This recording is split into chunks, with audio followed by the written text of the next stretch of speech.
નમસ્તે. મારે ગઈકાલના એક કિસ્સા પર વાત કરવી છે. એવું નથી કે આ કિસ્સો મેં પહેલી વાર જોયો છે, ઘણી વાર જોયો છે, પણ વાત પહેલી વાર કરું છું. કાલ હું પ્રાઇવેટ વાહનમાં ટ્રાવેલ કરતી હતી, તો એ જ વાહનમાં એક કોલેજ જતી છોકરી ટ્રાવેલ કરતી હતી અને સાથે કોલેજ જતો છોકરો પણ એ જ વાહનમાં ટ્રાવેલ કરતો હતો. તો થોડી વાર થાય એટલે છોકરીના ઘરેથી ફોન આવ્યો, ક્યાં પહોંચી? એટલે છોકરીએ ખૂબ સરસ ને વ્યવસ્થિત રીતે જવાબ આપ્યો કે હું અહીં પહોંચી.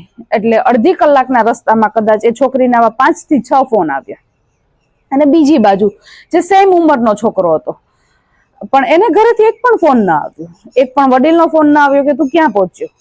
અને એ દીકરી સાથે હું વાત કરતી હતી ત્યારે મને જાણવા મળ્યું કે ગવર્મેન્ટ જોબની તૈયારી કરે છે અને જે જોબનું પોસ્ટિંગ કોઈ પણ જગ્યાએ ઇન્ડિયામાં હોઈ શકે.